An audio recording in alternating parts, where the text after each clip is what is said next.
बिस्मिल्लाहिर्रहमानिर्रहीम। अस्सलाम वालेकुम नाज़रीन, मैं अहमद फ़वाद हूँ और आप मेरा यूट्यूब चैनल देख रहे हैं।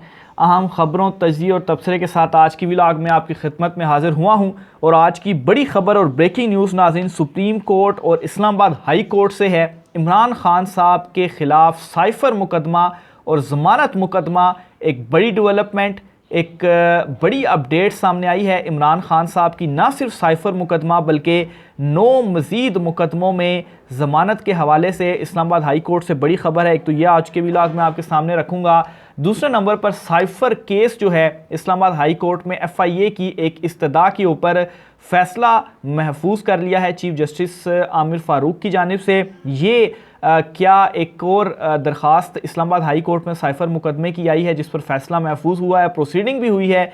इसकी भी कुछ तफसीलात शेयर करूँगा। चीफ़ जस्टिस काज़ी फ़ैज़ ईसा की जानिब से आज बड़ा एक हैरान कुन जो हुक्मनामा है वो जारी किया गया है, जिसके बाद बोत्सों को जो है वो हाथ पाँव या दौड़ें लग चुकी हैं। ये फ़ैसला, ये तहरीरी हुक्मनामा चीफ़ जस्टिस काज़ी फ़ैज़ ईसा की जानिब से क्या है, इस पर भी रोशनी डालेंगे। और आखिर में नाज़रीन, मरीम नवाज़ ने कैसे नून लीग और नवाज़ शरीफ की सियासत को तबाह बर्बाद कर दिया है, जिसका अमली मुज़ाहिरा लाहौर का जो जलसा था शादरा में, इसमें आपने बिल्कुल देखा होगा। इस जलसे के हवाले से भी कुछ एक्सक्लूसिव डिटेल्स हैं, आपके साथ शेयर करेंगे कि ये जलसा नाकाम तो था ही था, लेकिन इस जलसे के बाद कैसे ये तंग गली और अंधेरे में, वो डिटेल्स में एक तो लास्ट व्लॉग में आपके साथ शेयर भी कर चुका हूँ, लेकिन इस जलसे पर भी कुछ अहम तफसीलात आपके साथ में शेयर करूँगा। तो आगाज़ नाज़रीन सबसे पहले करते हैं इस्लामाबाद हाई कोर्ट और साइफ़र मुकदमे से। हुआ आज यूँ है कुछ के साइफ़र मुकदमे में FIA ने एक दरख्वास्त दी थी कि इन कैमरा जो प्रोसीडिंग है वो इमरान खान साहब की ज़मानत की दरख्वास्त के ऊपर हो, वो भी इस्लामाबाद हाई कोर्ट में। तो इस पर जो लास्ट हेयरिंग थी ज़ुबानी इस्तदा के ऊपर, तो चीफ़ जस्टिस आमिर फ़ारूक साहब ने फ़ैसला महफूज करके ये कहा था, सुनाया था कि आपकी इस्तदा मुस्तरद की जाती है और नेक्स्ट प्रोसीडिंग ओपन कोर्ट में होगी, इन कैमरा नहीं होगी। और अगर आप चाहते हैं कि इन कैमरा के हवाले से इस्तदा करना चाहते हैं तो बाकायदा तौर पर कोई दरख्वास्त आप अदालत में दें। हालांकि उसी टाइम दरख्वास्त मांगी जा सकती थी, उन्होंने ज़ुबानी कहा था और फिर उसके बाद उस पर कुछ दलाइल भी दिए थे, तो उसी टाइम ही दरख्वास्त भी आ जाती और दलाइल दे दिए जाते। लेकिन मामलात जो हैं वो ज़मानत के इमरान खान साहब के इस वजह से पहले भी डिले हुए और अब भी डिले हो रहे हैं, क्योंकि ज़मानत क्योंकि ये जो अब दरख्वास्त दायर हुई है इन कैमरा प्रोसीडिंग के हवाले से, इसमें आज फिर से दलाइल हुए और फिर से फ़ैसला महफूज हुआ है। और ये फ़ैसला सुनाने के बाद ही इमरान खान साहब की ज़मानत की जो दरख्वास्त है वो कब समाअत के लिए मुकर्रर होनी है, इसके ऊपर एक नई डेट दी जाएगी। ये भी आज चीफ़ जस्टिस आमिर फ़ारूक साहब की जानिब से इस केस की प्रोसीडिंग के दौरान कहा गया है। मुख्तसर प्रोसीडिंग आपके सामने 30 सेकंड में रखता हूँ। प्रोसीडिंग का अहवाल के हुआ क्या। जब समाअत का आगाज़ हुआ तो चीफ़ जस्टिस आमिर फ़ारूक साहब ने इमरान खान साहब के वकील से पहला ही ये सवाल पूछा कि आपने जो दरख्वास्त है ये देख ली है, तो जिस पर इमरान खान साहब के वकील ने कहा कि कुछ गुजारिशात हैं वो करना चाहते हैं, लेकिन आमिर फ़ारूक साहब ने उनको रोका और कहा कि पहले जो प्रोसिक्यूटर हैं FIA के वो दलाइल दे दें। और ये कहा कि ट्रायल का मामला अलग होता है और ज़मानत का मामला अलग होता है। क्या ज़मानत की जो दरख्वास्त है वो इन कैमरा हो सकती है, इस हवाले से मुझे तो नहीं मालूम, लेकिन आप देख लीजिएगा, दलाइल वगैरह जो हैं वो दे दें। इसके बाद FIA ने अपने हक़ में दलाइल दी और मुखालफत की कि नहीं, ये ऑफिशियल सीक्रेट एक्ट के तहत केस है और ज़मानत की दरख्वास्त है, तो इसलिए इसको इन कैमरा ही होना चाहिए। और इमरान खान साहब के वकला ने इसकी जो मुखालफत है वो की और कहा कि इस केस में तो इमरान खान साहब का जो ट्रायल भी चल रहा है वो ट्रायल भी ऐसा नहीं है कि वो इन कैमरा हो रहा है, बल्कि वो तो जेल के अंदर हो रहा है, जिसकी वजह से मीडिया को वहाँ पर एक्सेस नहीं है। तो इसलिए ज़मानत की दरख्वास्त के ऊपर फिर क्या मसला है, वो क्यों इन कैमरा करने के लिए ये जो है बार बार दरख्वास्तें कर रहे हैं। तो बहरहाल ये प्रोसीडिंग हुई, इसके बाद जो फ़ैसला था वो महफूज कर लिया। तो फ़ैसला महफूज तो हो गया, ना जाने अब ये फ़ैसला कब सुनाया जाएगा, क्योंकि जब तक इसके ऊपर फ़ैसला नहीं आता तब तक इमरान खान साहब की ज़मानत की जो दरख्वास्त है इस केस में वो दोबारा समाअत के लिए मुकर्रर नहीं हो पाएगी। और इससे पहले भी इमरान खान साहब की कई दरख्वास्तें हैं जिनके ऊपर चीफ़ जस्टिस आमिर फ़ारूक साहब ने फ़ैसला महफूज कर रखा है, लेकिन अभी तक वो फ़ैसला नहीं सुनाया। बहरहाल 9 ज़मानत की जो दरख्वास्तें थीं इनके ऊपर चीफ़ जस्टिस आमिर फ़ारूक साहब आज फ़ैसला सुनाने जा रहे हैं। काज लिस्ट के मुताबिक ये टाइम रखा गया है, आज का दिन रखा गया है। और 9 ज़मानत की दरख्वास्तें वो थीं जो कि इमरान खान साहब की अदम पैरवी की वजह से लोअर कोर्ट से खारिज हुई थी। और अदम पैरवी ऐसे कि इमरान खान साहब गिरफ्तार थे, जाहिर सी बात है वो खुद तो फिर अदालतों में पेश नहीं हो सकते, या तो ऐसा हो गया पुलिस उनको पेश करे, लेकिन वो तो जहाँ पर उनको तलब किया जा रहा है एक मुकदमे में वहाँ पर भी उनको पेश नहीं किया जा रहा।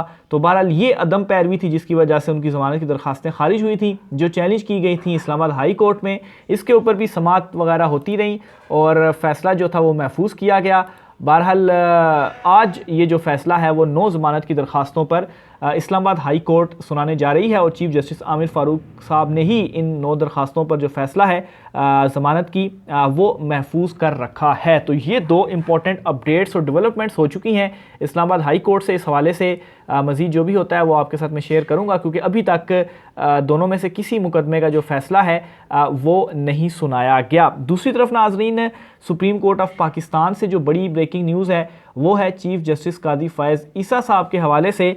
और फैज़ाबाद धरना केस जो था 28 सितंबर को जिसकी समाअत हुई थी, इस समाअत का तहरीरी हुक्मनामा जारी कर दिया है चीफ़ जस्टिस कादी फ़ैज़ ईसा की जानिब से। लेकिन इस तहरीरी हुक्मनामे में एक नया एंगल और एक नया कट्टा खुल चुका है।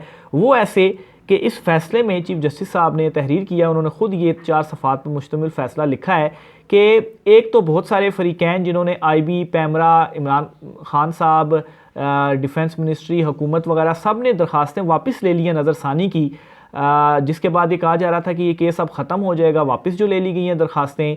लेकिन इसमें यह भी तहरीर कर दिया गया है कि अगर कोई भी और भी इसमें फ़रीक बनना चाहता है और जवाब जमा करवाना चाहता है तो बिल्कुल वो अपना जवाब जमा करवा सकता है। यानी कि अगर कोई और भी उठकर आकर और ये कह दे कि इसमें मेरा ये जवाब है और इसमें नज़रसानी भी अगर वो भी करना चाहे दरख्वास्त की, नज़रसानी तो नहीं लेकिन खैर अगर वो जवाब इसमें जमा करवाना चाहता है या कुछ हक़ाइक़ को सामने लेकर आना चाहता है तो वो अपने इस जवाब के अंदर वो चीज़ों को हाईलाइट कर सकता है।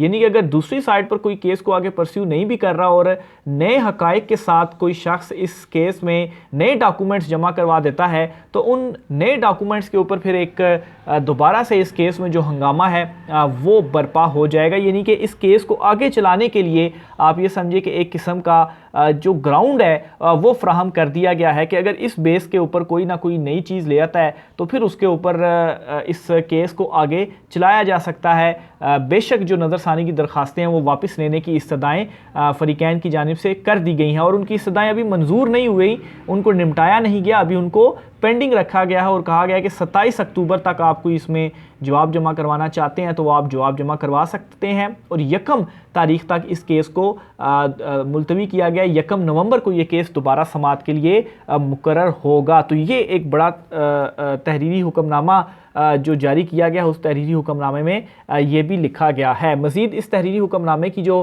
तफसीलात हैं वो भी आपके सामने रखता हूँ। और इस हुक्मनामे में ये कहा गया है जी कि दौरान समाअत 4 अहम सवालात थे जो कि उठाए गए। ये 4 सवालात भी आपकी नज़र करते हैं।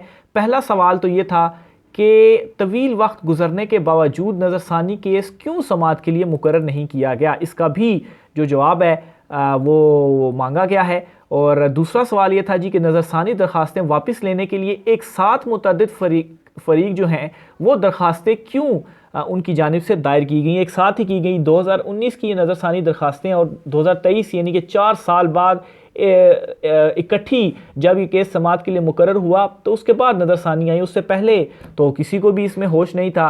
अच्छा, तीसरा सवाल ये जी कि नज़रसानी दरखास्तें वापस लेने के लिए तीसरा सवाल ये जी कि क्या आइनी व कानूनी इदारों का नज़रसानी दरखास्तें वापस लेने का फ़ैसला आज़ादाना है, क्या ये जो फ़ैसला है वो आज़ादाना है। और चीफ़ जस्टिस कादी फ़ैज़ ईसा साहब ने दौरान समाअत भी काफ़ी मिनटों इसके ऊपर सवालात और करते रहे और ये कहते रहे रिमार्क्स में कि ये क्यों वापस ले रहे हैं, क्या आपको किसी का डर है। ये डर वाले अल्फाज जो हैं वो उन्होंने इस्तेमाल किए हैं। और जो चौथा सवाल था वो ये कि क्या फैज़ाबाद धरना केस फ़ैसले पर अमल दरामद होगा। ये बुनियादी तौर पर चीफ़ जस्टिस साहब ने किए हुकूमत से और फिर हुकूमत को इसके ऊपर जवाब भी देना है कि क्या अब अगर आप नज़रसानी दरखास्तें वापस ले रहे हैं तो इसका मतलब क्या है जी कि इसके ऊपर अमल दरामद होगा, जो कुछ फ़ैसले में लिखा गया है उसके ऊपर इम्प्लीमेंटेशन होगी या नहीं होगी। क्योंकि आप दरखास्तें वापस लेने का मतलब तो ये है कि फ़ैसला ठीक है और इम्प्लीमेंटेशन होगी। तो इसका भी जो जवाब है वो दें। तो एक किस्म का फंसा भी लिया है यहाँ पर हुकूमत को चीफ जस्टिस काजी फ़ाइज़ ईसा की जानिब से। और इसके अलावा मज़ीद इस फैसले में ये कहा गया जी कि फैज़ाबाद धरना केस फैसले में कहा गया था कि कोई भी मुतासर फ़रीक आगे बढ़कर तहरीरी तौर पर अपना मौक़िफ़ पेश कर सकता है। अदालत एक और मौका देती है कि कोई भी शख्स, जो मैंने शुरू में आपसे बात कही कि कोई भी शख्स हक़ाइक़ मंज़र आम पर लाना चाहे तो अपना बयान हल्फी अदालत में पेश करे। ये वो इम्पॉर्टेंट नुक्ता है जिसकी बेस पर केस जो है अगर कोई नए इसमें कोई चीज़ ले आता है तो फिर ये आगे चल पाएगा। एक मैं कह रहा था जो ग्राउंड है वो फ्राहम कर दिया गया। तो फिर इसके अलावा मज़ीद वही कि 1 नवंबर को जो समात है वो दोबारा होगी। तो ये चीफ जस्टिस काजी फ़ाइज़ ईसा की जानिब से आज सुप्रीम कोर्ट ऑफ पाकिस्तान से सुबह सुबह ही एक जो हंगामी हुक्मनामा है वो जारी किया गया है। आखिर में नाजरीन, जो जलसा हुआ है और मरीम नवाज़ ने कैसे तबाह बर्बाद किया है नवाज़ शरीफ को, अपनी पार्टी को, सियासत को, इस पर कुछ चीज़ें आपके साथ मैं शेयर करता चलूँ।